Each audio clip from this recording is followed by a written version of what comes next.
There's a bumper sticker that says, trust science. You seen that one? Trust science? No scientist agrees trust science. Not a single one. Not a single one. Ask a scientist, they will say, let me show you. I can demonstrate it, but don't believe me. Let me show. There is no theory of trust science. There's no such thing. No such concept.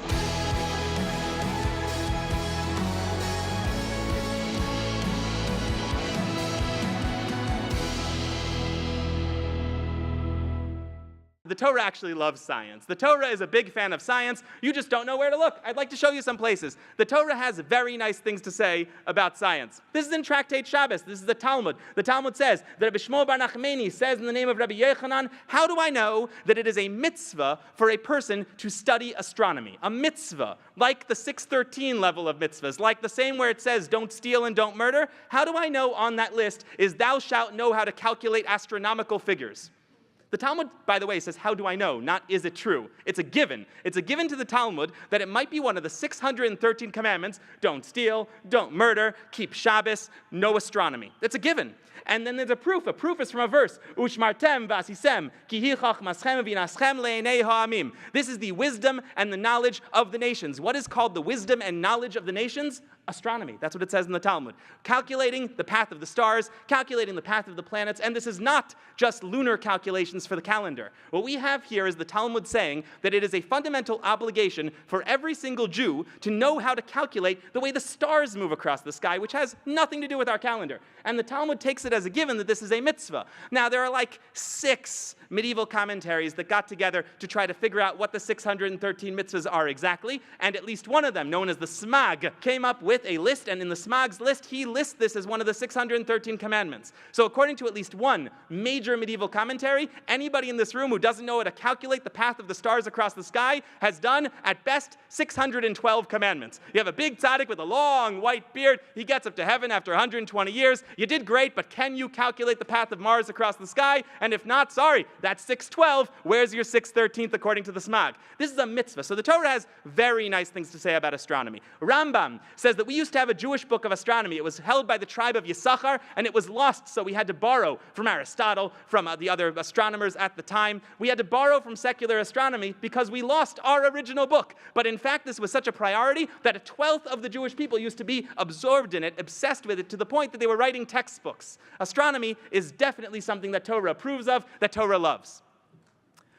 But that's astronomy, right? Everybody loves astronomy. If you're familiar with science history, you know that almost all of science history begins and ends with astronomy. It used to be that all of the religious people, lehavdil the other religions, they were also very into astronomy. What about the other stuff? Well, Torah also really likes medicine. This is in Tractate Brachos. Once again, I put it in Hebrew, and I'm so sorry, but the only line you really need is those last 3 words, or 4 words. Nitno reshus l'reifah l'rapes. The Torah has given permission for doctors to heal. Why permission?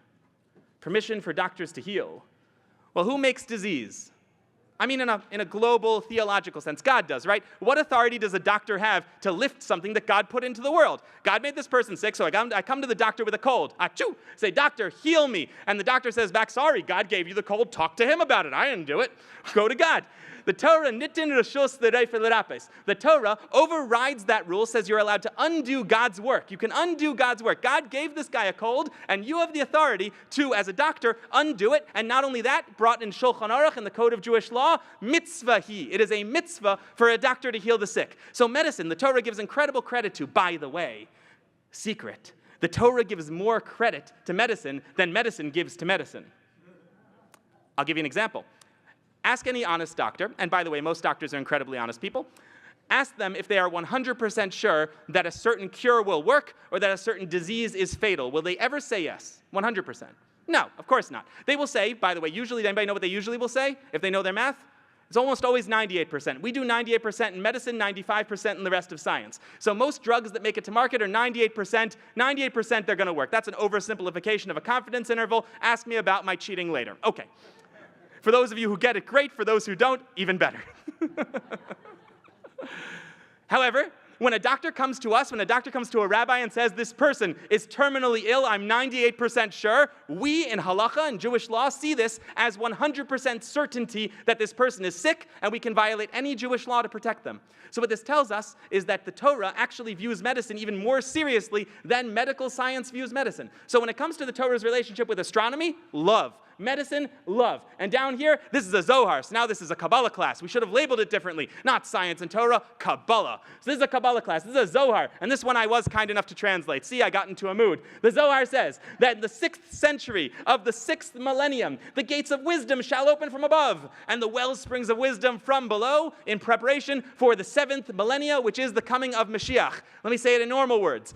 At the year, I wrote down the year what this would be. You have to do the math a little bit. This would be in the 1700s. In the early 1700s, you should expect to see a new revelation of godly wisdom and a new revelation of worldly wisdom. And these won't just be things that will happen, predictions. These are ways of bringing Mashiach, ways of bringing the culmination of all of creation, the highest level of spirituality.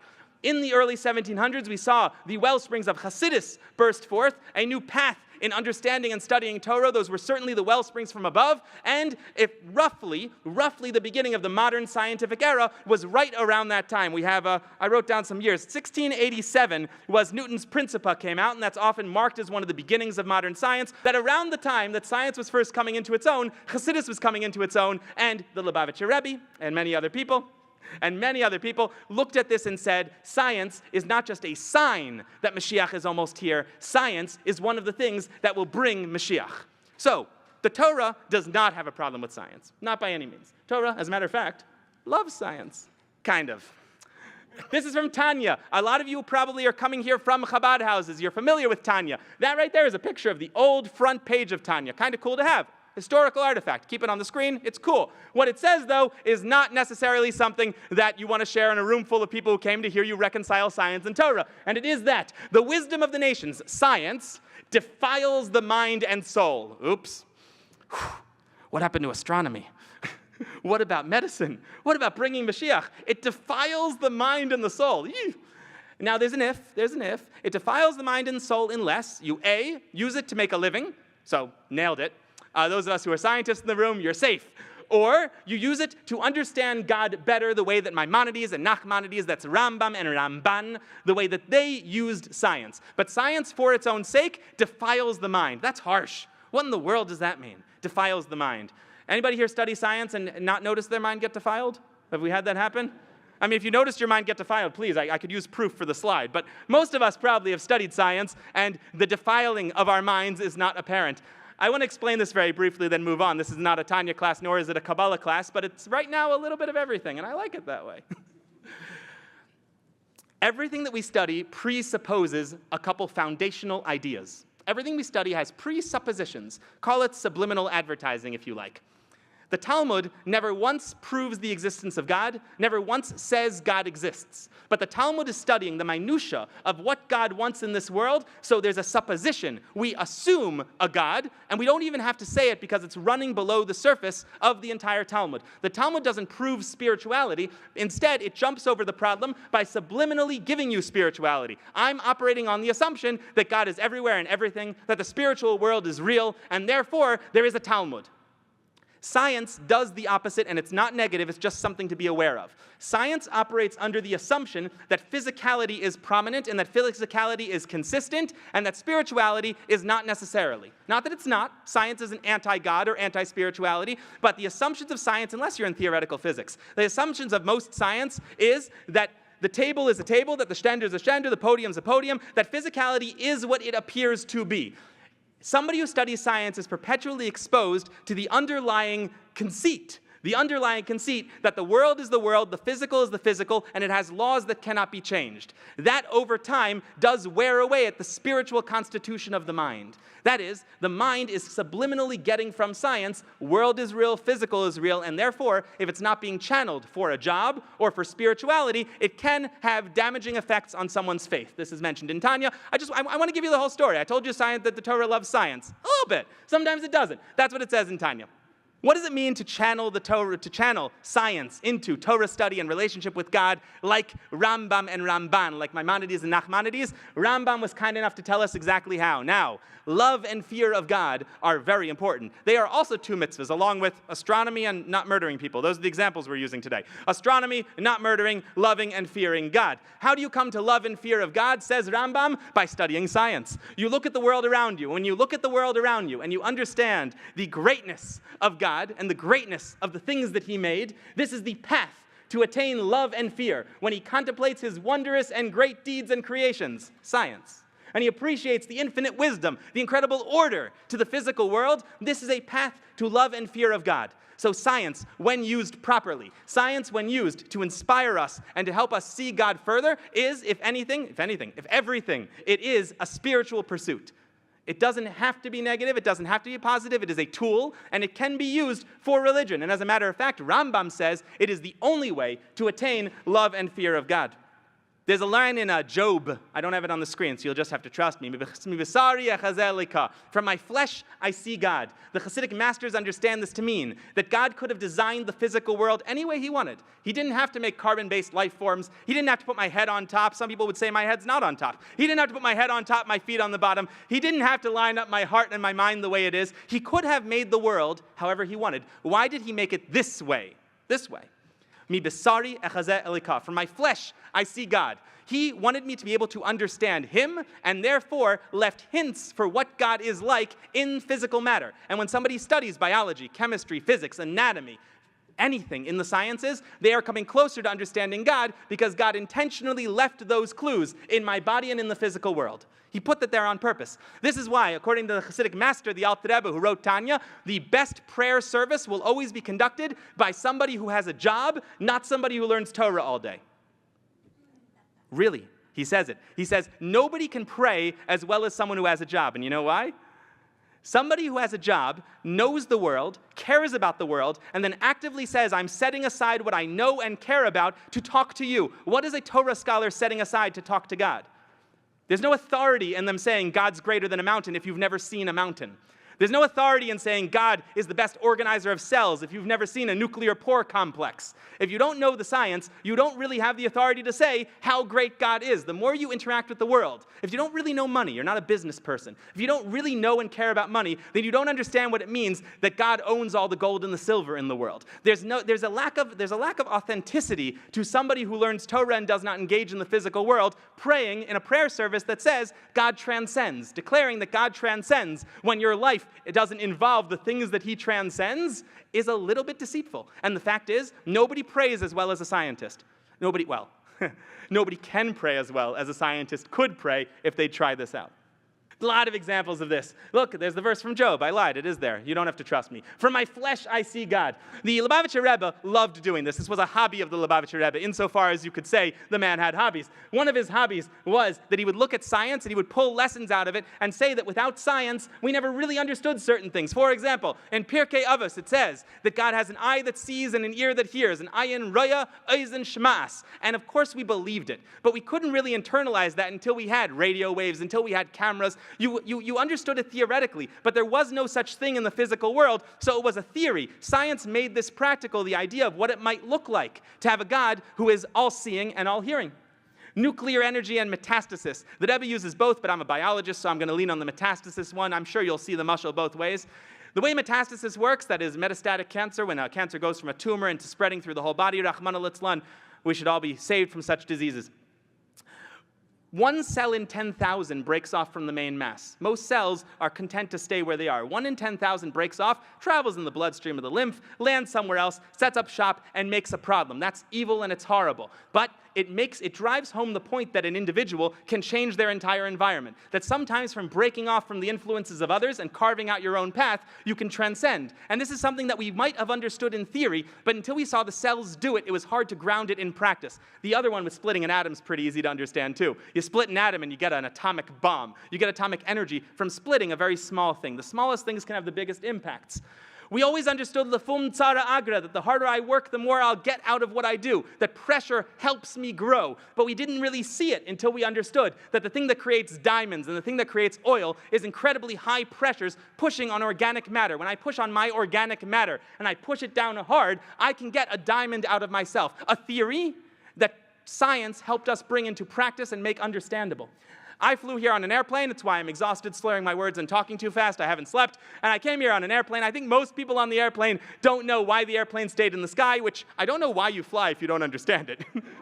People say they don't take things on faith, but if you don't know how that's up there... Fact is, I think a lot of people, I asked a friend last night, do you know why airplanes fly? And he said, yeah, the engine. I'm like, oh, well, try it. You need wings. Don't try it. The way that a wing works is with an airfoil. That's a picture of an airfoil. All airplane wings are shaped like that. There were two theories when we first started with flight. One theory was to make things lighter than air. Had that theory won out, I would have come to you today on a hot air balloon or a hydrogen dirigible blimp, and it would have been fun. I would have had a story. But unfortunately, we decided on airplanes. They're more efficient, they're more effective. Why? A blimp, a dirigible, a hot air balloon, it says, air is in the way, I'm going to be lighter than it, I'm going to disregard it, I'm going to fight it. What does an airfoil do? An airfoil says, well, there's air coming over the curvy part of my wing, and that'll be slow because it takes longer to go around a curve. There's air coming under my wing, and that'll be fast. Shoo! It's Bernoulli, by the way. We have our engineer, right? It's Bernoulli, but it's with air instead of water. We go underneath, that's going to be faster. Whoosh! Because of that, there's faster air under than there is above, so you get something called lift. What am I doing? Am I disregarding the air, or am I working with the air? I'm working with the air. A person has adversity all the time. We live in a world of adversity, sometimes inside, sometimes outside. The lesson here is that although it can work to transcend the adversity, what works a lot more often is finding a way to use it and spin it to your advantage, to take the forces that are pushing against you and use it for lift. If we didn't have airfoils, this would be something that we could only understand in theory. Instead, we understand it in practice. Science and Torah are special.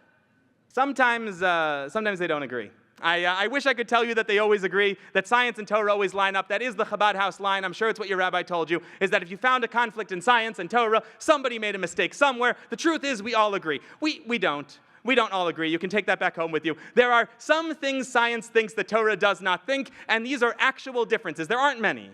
Most things, science and Torah do agree with each other. But there are going to be conflicts. There are a handful of them. And when we reach these conflicts, we have three choices that are conventional that you'll find in books on the subject. And each of them involve twisting something into a knot. These are very good pictures for the Inyan.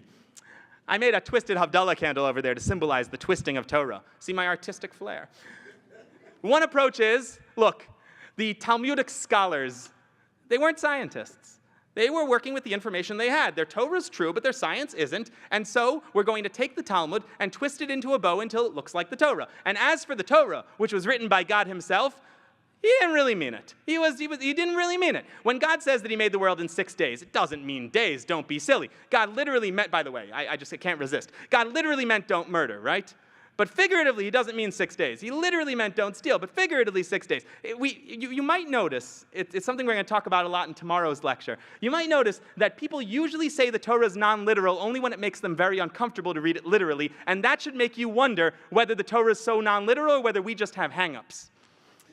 It's something to think about. Anyway, one approach is, the Torah made me uncomfortable, so I shall be twisting it into a pretzel or into a Havdalah candle. The Torah didn't really mean it. I'll use my thumb as they do in yeshiva, and I will find a way to make the Torah match what I want it to say. That's one approach. And by the way, it's not an evil approach. It's not a wrong approach necessarily. It's all over the books. Very holy people have done it. I'm not knocking anybody. I'm telling you how it's done. I'm knocking them a little, but I'm not telling you that it's wrong. I'm telling you how it's done. Another approach is we twist science into a knot. Science and Torah contradict. Science doesn't really mean it. Science doesn't mean it. Science says 14 billion years for the universe, but it means 6,000. Twist the science. You see this done usually by non-scientists. Non-scientists say that they think really that if somebody, I have a couple friends, and some of them are going to be watching this, and you know who you are. I have a couple friends in the community I live in right now who definitely are under the assumption that science is sort of like 6 guys in a basement kind of coming up with ideas, and that an armchair physicist, can outdo the work of science itself. There is such a thought process, and the answer is, I will twist science into a bow, because who says that science is binding? Science is just science. Twist it up, and now it will match my Torah. There's a third approach that you see in a lot of books, and that is smash the whole problem with Kabbalah. Smash the whole problem with Kabbalah. You've seen this. I trust you've seen this one. You've heard that story. Smash the problem with Kabbalah. Kabbalah can fix anything because Kabbalah is magic. Kabbalah can fix just about anything. One of the classic approaches that is not so magic and that is beautiful and that the Lubavitcher Rebbe does use on some occasions, but not on the universe debate on medicine. There is a whole section in the Talmud of medicines that are supposed to work that will not work. You are not allowed to try them. They won't work. Why the physical world doesn't seem to always match the spiritual reality. And there, an idea that's in Kabbalah, the Rebbe takes it seriously, the Vilna Gaon takes it seriously. It's in a lot of Kabbalah books. Is the idea that it used to be that spirituality and physicality were in sync with each other, and a spiritual truth reflected in a physical truth, and as time goes on and we drift from our spiritual state, they're out of sync now. So now the spiritual truths no longer cure physical diseases. This is a Kabbalistic idea. It's not wrong either. It's used in some contexts, but these are the three major approaches to handling when science and Torah truly do conflict with each other. Where I live, there's a very popular bumper sticker in New York, and blue states in general. Who here is from a blue state?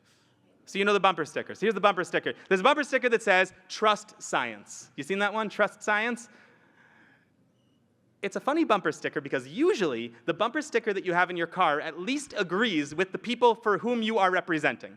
Meaning that if you have a bumper sticker that is pro-Democrat, usually the Democrats agree. A bumper sticker pro-Republicans, usually at least the Republicans agree. No scientist agrees trust science. Not a single one. Not a single one. Ask a scientist, they will say, "Let me show you. I can demonstrate it, but don't believe me. Let me show."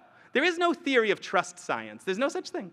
No such concept. The reason why we don't trust science is because science is evidence. Science is not truth. Science is evidence. And by the way, I love evidence. I'm not knocking it. Don't mishear me. Evidence is the most ethical way to live your life.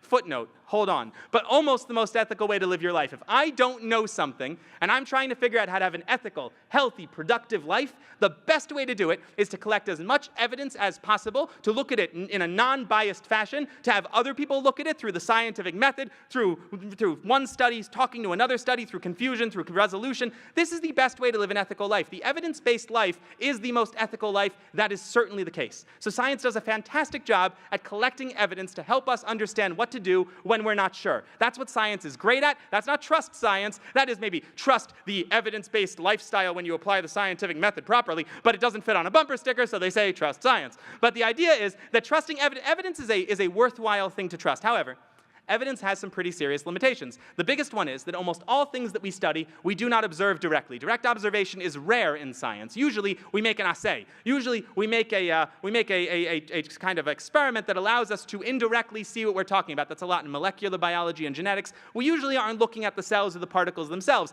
Even when we're operating under direct observation, we have a problem with the way that statistics works, and that is that no matter how many times I run the trial, I can never get rid of a small uncertainty. Now, that uncertainty can get very small. But I would need to run an infinite number of trials to prove anything true in science, which is why there is no such thing as scientific proof. There is mathematical proof. Math has proofs. Science has a preponderance of evidence, which is about as good, by the way, and sometimes even better. I mean, science as a preponderance of evidence is enough to tell us how to cure diseases, and they really do work. So I'm, again, not even a little bit dismissing the method, but I'm telling you, science does not claim to be a proof, does not claim to be a truth, is not a trust article. That's not what science is. This is people who are usually not scientists, but science fans. These are fans of science who are turning science into a religion that science does not accept. Science accepts itself the way that I have just described it, as the best way to figure out the truth using a preponderance of evidence and by reducing the probability of being wrong to as close to zero as possible. That doesn't fit on a bumper sticker, but it's the truth. That's what science really is.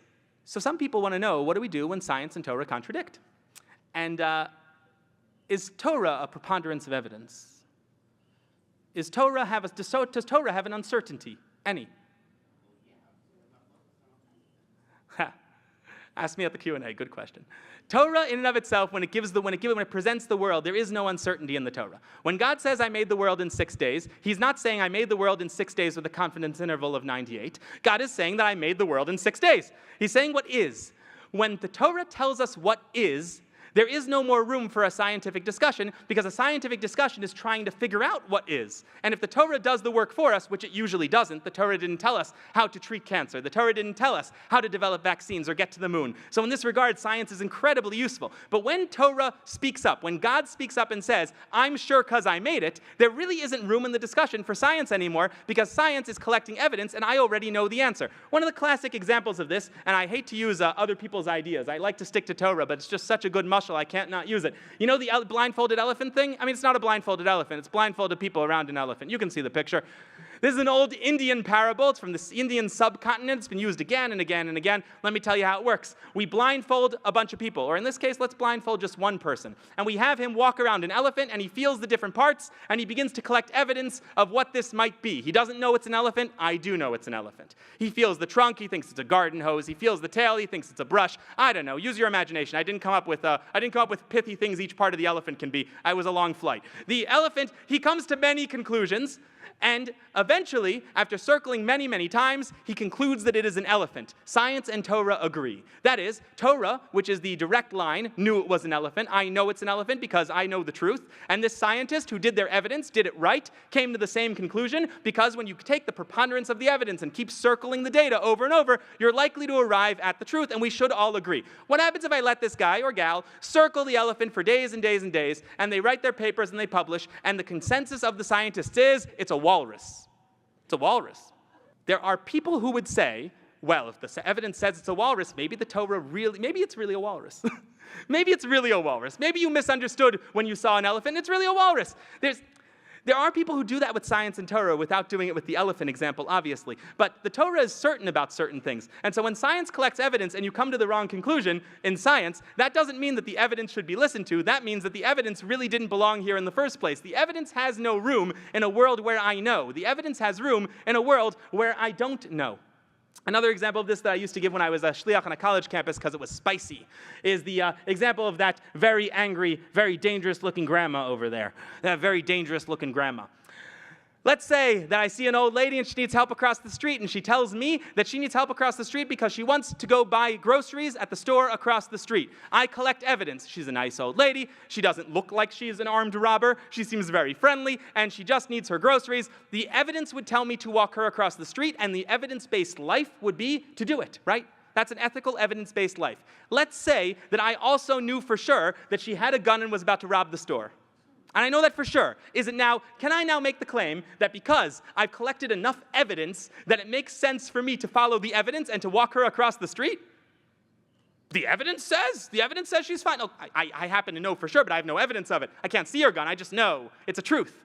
When there is truth versus evidence, there's no discussion to be had between science and Torah. There's no discussion to be had when it's truth versus evidence. That's the point that we're trying to drive home here. Another word for this in science language is that Torah should be seen as a fundamental principle. When the evidence contradicts a fundamental principle, we don't listen to the evidence. This is something that science itself understands. And any number of repeated studies done by incredible geniuses, if they came to the conclusion that a fundamental theory had been violated, for example, a square circle, which is a fundamental theory of geometry that it's impossible. If science came to the conclusion there was a square circle, we would say the evidence is wrong, even with a preponderance of it and even with a consensus, because we do have fundamental principles. A Jew has a fundamental principle called the Torah. On the rare occasion, and it is very rare, that science and Torah truly contradict, there is only one answer, and it is, I have fundamental principles, I'm a Jew and I believe in the truth, and the evidence does not mean that I disregard the truth. Even if you've circled the elephant many times, as long as you think it's a walrus, I don't have anything to talk about.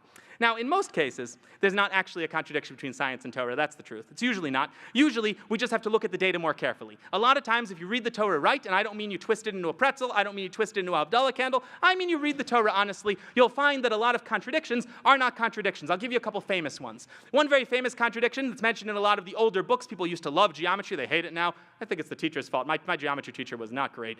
People used to like geometry. Is that the Yam Shel Shlomo, which was a big swimming pool in the Beis HaMikdash, it wasn't a swimming pool, it was a big pool of water that they washed with in the Beis HaMikdash, is measured as having a diameter of 10 and a circumference of 30. My engineer, is that right? Diameter of 10, circumference of 30, that's not possible. Not possible. To have a circumference about 31.4-ish, right? Because you got to use pi. This seems to be that the Torah doesn't understand geometry. The answer is, if you look throughout the entire Torah, the Torah always subs out pi for the number 3. It's a rounding down. The Torah does not mean to say that the circumference is 30. The Torah is the Talmud in this case, and the Divrei Yamim is very clear, the Tanakh is very clearly telling us we're summarizing pi, we're estimating pi to be 3, because that's just the way we're doing our math. It's not a contradiction, it's just we don't understand the terms that we're dealing with.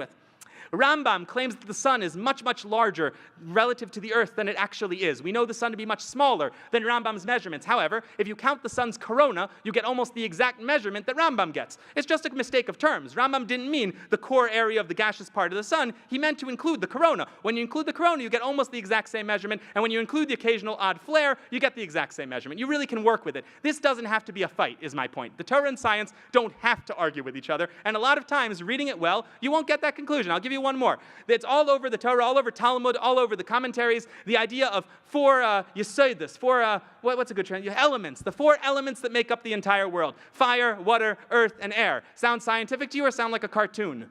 Yeah, right, it's a cartoon. What is this Talmud? And the answer is that the Torah is never claiming that these are the elements in the periodic table of elements. As a matter of fact, Rambam does not even describe these things as having physical properties. They are ways of describing matter according to Rambam. And what those ways of describing matter might be, there's been a couple of suggestions. It could be matter, antimatter, positive and negative. It could be that it is solid, liquid, gas, and kinetic energy. These have all been brought in books, and there's no reason to believe that's not what the Torah means, because the Torah itself describes these not as literal fire, but as an influence on matter that is fire-like, which sounds like kinetic energy. And as water not being literally water, but an influence on matter that is liquid, sounds like a liquid phase. So a lot of this makes sense. We don't have to have them argue with each other. However, there is an overriding rule, which is right here on the screen, and that is that Torah is the blueprint of all of creation. Torah is the blueprint of the world, and the world cannot directly contradict Torah. It's not possible. And so science, which is the study of the building of the evidence that makes the world, science, which is the study of what the world is, will never, when done properly, contradict Torah. So when science does contradict Torah, and it's an absolute contradiction, we can be certain that the evidence is simply not correct, and we need to wait until the evidence gets better. The reason why this approach is so unique, remember I told you there are 3 approaches? Twist science, twist Torah, bring in Kabbalah. There's a 4th. And the 4th is, I trust science, like the bumper sticker. I trust the scientific method, and I have my fundamental principles of Torah. And on the rare occasion that I'm forced to choose, I choose Torah. This requires twisting nothing. I haven't broken science. I haven't twisted science. We have not said that science is incorrect or that science has made mistakes in its methodology. We have said that the conclusion is wrong, and so we need more work. We need more study. And that is not twisting science. That is recognizing science for what it is, a work in progress, which is what science was always supposed to be, a work in progress that we build toward. To come to the conclusion that because science contradicts Torah, Torah must be wrong, presupposes that science is totally right, and that is something that science itself would never say. So I've given you an approach that I can tell most people in the room are interested in, but I can also tell you probably don't want to bring this one back home. Try bringing this to work. I want to give you some guidelines about how to implement these ideas, One thing that I've met among a lot of religious scientists, Jewish religious scientists and lahavdil non-Jewish religious scientists, I know a lot of them. There are quite a few. More than half of scientists say they believe in God in most Pew surveys, which is, pretty good for America. It's pretty much the data. So most scientists do have religion. What most of them will tell you, though, is they compartmentalize. When they go to work, they do science. When they come home, they do religion. I am here to tell you that that is not authentic to Judaism at all. There is no Judaism like that. That's not authentic Judaism. Judaism, one of the things we say twice a day, every day, the fundamental phrase of Jewish liturgy and of Jewish belief is Shema Yisrael Hashem Elokeinu Hashem Echad. There is just one God. My God at work is my God at home. I cannot be a person who has a divided life like that. I cannot compartmentalize. It can't be that God is not true when I'm doing science and true when I'm at home. That is a form, a small form, but a form of idol worship. It's a form of believing in a duality of God. God is everywhere and everything. Compartmentalization feels good, but it is not a Jewish approach. A second thing that we never do is we try not to, in the words of whoever wrote these slides, canonize the temporary. I was in a mood. Canonize the temporary. What do I mean canonize the temporary? I want to tell you a fun story. There's a chassid of the Alter Rebbe, one of the greatest chassidim of the generation, named Shmuel Munkes. Shmuel Munkes was hilarious. If you corner me later, I'll tell you Shmuel Munkes stories the whole Shabbos if you want. We can have a full-on Shmuel Munkes Farbrengen. His stuff is the best. And he's very funny with very deep messages beneath what he says. Shmuel Munkes, one time, his house caught fire and was burning down. They went to tell him, Shmuel, your house is burning down. He came, he sat on the floor, and he laughed. He laughed. And they thought this guy's finally lost it. He's finally lost it. Shmuel Munkes, silly guy, finally lost his mind. So the students came over, they got close to him, they said, listen, Shmuel, that's your house. Yeah, I know, it's my house. It's hilarious. It's burning. It's burning! He was thrilled. They couldn't understand. They said, you got to explain yourself or we're going to institutionalize you. Why are you so happy that your house is burning? And Shmuel Munkes said, because when an idolater's house burns, his gods burn up with his house. My God transcends my house. I never put him in the house. He's in the house spiritually, but he's also everywhere. When my house burns, my God is fine, and I'm so happy to be a Jew. I'm so happy to be a Jew who has not taken my God and given him physical legs that can be chopped off or physical arms that can be tied together. I haven't made my God physical, and therefore my God is impervious to changing times. The Rambam, in the beginning of Moreh Nevuchim, the Guide to the Perplexed, at the very beginning, he says that for hundreds of years, they were not able to write a book that reconciled philosophy, the science of the day, and Torah. And the reason why they couldn't write such a book is because philosophy was in flux. If they wrote that book, they would say, really, Torah is saying what philosophy says, and then a new philosophical idea would come out, and Torah would be rendered wrong or stupid looking, right? Torah would look ridiculous. So Rambam wanted to wait until the dust had settled because it wasn't clear what philosophy really thought. We are still in the earlier stages of science. I think nobody here believes that science will not advance substantially in the next couple centuries. Of course, Mashiach will come long before that, but I think in a theoretical model, we cannot imagine that science is not in its earliest stages. To take Torah and twist it into a pretzel until it fits our science would be a grave mistake because it would be putting God inside a house that's flammable. The science is not done, and what a lot of people have done is they have taken Torah over the ages and they've squeezed it into the science of the day only to look absolutely ridiculous. You would be shocked how many people were invested in proving that the Torah says that the Earth is at the center of the solar system in a world of geocentrism, who then had to do it again in the era of heliocentrism, who had to do it again in the era of Einstein's relativity. All you do is you make the Torah look ridiculous. Taking the Torah and binding it to science is a premature decision. The Torah does not have to fit science. Science is not done. Science is a work in progress, and science thinks so too. We cannot keep on changing Torah. We're going to have to trust that what we have is right, because although we don't trust science, we certainly do trust Torah. Authentic Judaism never gives in to nature. It doesn't do that. One of my favorite Talmudic statements, literally my favorite Talmudic statement, is Abraham looks up at the sky. He doesn't have any children yet, and he says to God, God, I know that I can't have children. I know that I'm going to be infertile forever. Me and Sarah, we can't have children. How do I know? Jupiter's in the wrong place. I don't know how he knew. Jupiter's in the wrong place. You know, sometimes people have fertility problems. Sometimes it's Jupiter. Check it out. So Jupiter's in the wrong place. God says to Abraham, fine, I'll move Jupiter. What do I care? It's God's response. I'll move Jupiter. Science is the best available evidence and usually reflects the truth of the universe, but we are not subject to the truth of the universe. Judaism is supernatural, the Torah is supernatural, every single Jew is supernatural, God is the ultimate supernatural, and we are not bound by the laws of nature as we see them. If something doesn't line up, God can move Jupiter, and something that a Jew never forgets. We believe in miracles, we do. Another way to think about science is that science describes the steady state of the world when God's not doing a miracle. Right? Science is what the world really does, the real truth of the world when God isn't doing things miraculously. We're going to discuss tomorrow that this is one approach to reconciling the days of creation with the model of a 14 billion-year-old universe, is that God miraculously made the world faster, but that science says this is how long it would have taken if God hadn't made a miracle. Understand that we are not bound by nature. God can break the rules. He does it all the time. He split the sea. Almost everybody in this room believes God did a miracle at least once. We should be able to believe that he does it sometimes, and that might mess with the scientific evidence as we see it, because science is not studying miracles, it's studying nature in its steady state. Judaism, authentic Judaism, never lacks the courage to be different. The first section of the Shulchan Aruch is to be bold like a leopard, to be strong in the face of adversity. When people tell you this is ridiculous, you're out of your mind, that is okay. I mean, it has to be okay, right? It's going to have to be okay, at least for now, right? Because I'm giving you something that a lot of people will not see as valid. And I'm telling you that you do not have to be ashamed. A Jew is not ashamed, and as a matter of fact, when you are not ashamed, the world is not ashamed. The world does not come after people who are confident in themselves and their beliefs. The world comes after shaky people. I'll give you a quick story, and with that, we're going to have to conclude. I told you I'm a writer now. I've been doing science writing for a long time. I have a long portfolio. And my portfolio has, of my favorite articles, has 300 of my favorites, because I have no self-control. So 300 of my favorite articles. But I'm not dumb about it. I apply to science jobs. I know my audience. And I've written on this topic before. I've written on this topic quite a bit. If you took the JLI science class, I was involved in some of the parts of it. So I've written on this, and it has my name on it. So I have that in my portfolio. But when I'm applying to a science job, I take that and put it at number 300 in the portfolio. You understand? I don't need this front and center. I don't get rid of it, but it certainly does need to be front and center. We were hiring somebody at Rockefeller, where I work. We were hiring a new writer the other day, about a couple weeks ago. We were hiring a new writer, and my boss asked me, what do you think we should look for in hiring a new writer? I gave her some ideas. And she said, I want to let you know what I looked at when I hired you. I'd love to know. She said, you know how writers always put the work they don't want you to see at the bottom of their portfolio? So it's either the one about intermarriage or the age of the universe. Either way, I'm in trouble. So she scrolls down and she reads my Age of the Universe article, where, spoiler, I firmly defend the position that the world is only about 6,000 years old. And I defend it, I think, pretty well. And she read that article, and she said, I read that one. And I said, why'd you hire me? I hired somebody who thinks that I hired like a young earth creationist. I'm not, but like that.